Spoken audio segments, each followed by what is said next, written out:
Hello and welcome to another Josh Plays 40k painting tutorial. Tonight I'll be painting the Grimghast Reaper of the Nighthaunt range.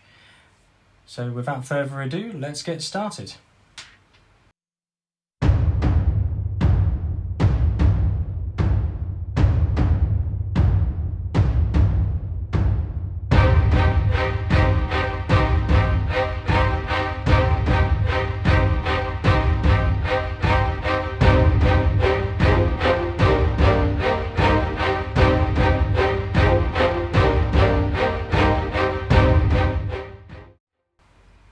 Now, first of all, I did make a bit of a mistake with the camera when starting to film this one, so it missed me painting the cowl of the model in Nighthaunt Gloom, but as you can see, I have picked out all those details, so hopefully you'll be able to pick that one up as well.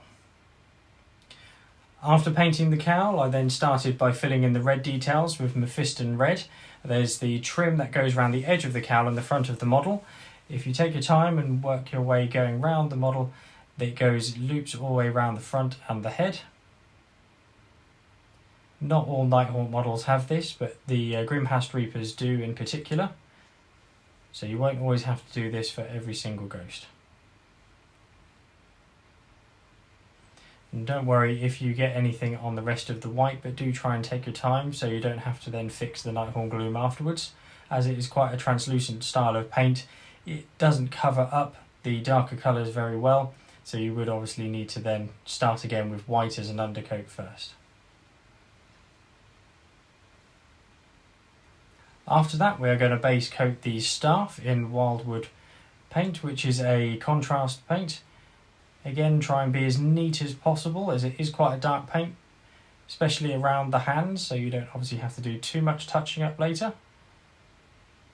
But it should flow quite nicely onto the staff and go down, and it gives a really nice wooded effect.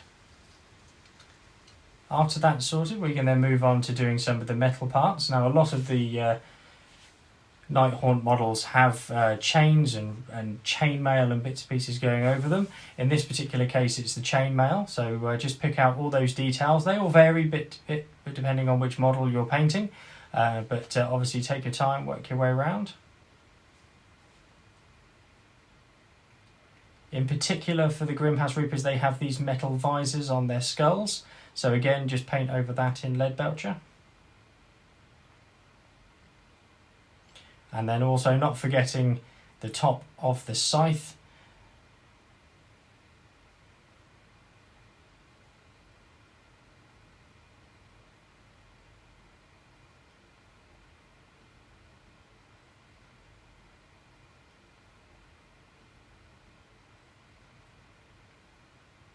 Once that metal is dry, we can get on to shading the model to darken that down and make it look a little bit more sort of grim. And for that, we're going to be using Agrak's Earth Shade, and this is to go over all of the cowl and the red, and also all of the metal work as well. Do take your time, again, not to get too much on the white if possible. That just saves you with having to tidy it up later.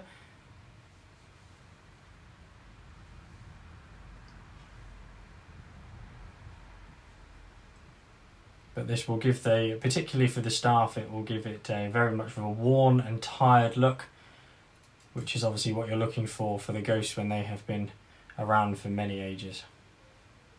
Once that shade is dry, we can move on to highlighting the metal. For this, we'll be using Rune Fang Steel. So you'll just be picking out the edges of all of the metal. So in particular with the scythe here, you'll just be running your brush along the tightest corners, just to pick it out and give it a little bit more of a highlight when the light touches it. And then continuing with highlights, we'll move on to Evil Sun Scarlet, and just picking out those very front raised edges of the red on the cowl and the little spiky bits that stick out from the top, just again to give that a little bit more raised. After that, we'll just be fixing the white where we have just gone over with the other paints. Now obviously no one's perfect and does make mistakes, so don't panic too much if this is a little bit more longer than you'd want it to be, but it is worth it, I promise, after doing ready for the ethereal effect.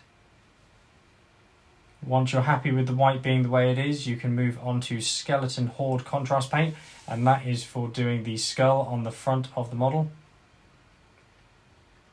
Now, starting off for the ethereal effect, we'll be using a mix of Hexwraith Flame and Larmium Medium. You'll want 2 parts Larmium to 1 part Hexwraith Flame, which will then give you a nice translucent green, so it's not too strong, and a good ethereal effect afterwards.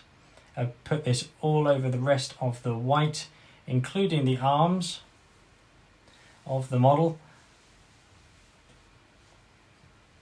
Now obviously some models will have a little bit more of this trailing than others, but just take your time and make sure it's going over. After that green is completely dry, we'll then move on to dry brushing. For this you'll want your Thurin Grey, and you'll just be putting that all over the model, missing out the metal if you can, and obviously the staff of wood, but just going over the cowl, the red, and also the green obviously to pick that out. And then a lot of these models have the tomb effect on the bottom. For that we'll want Mechanicus Standard Grey. And Skeleton Horde for the little skulls. And then finally Agrax Earthshade to go over the tombstones as well.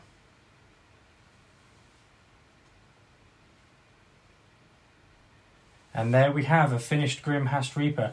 Obviously the next stage for yourselves will then be to put a basing of your choice going on there. I personally quite like the traditional mud and snow theme to make it look like they were coming out of an old cold graveyard somewhere, but obviously you do that in the best way that you feel befits your army.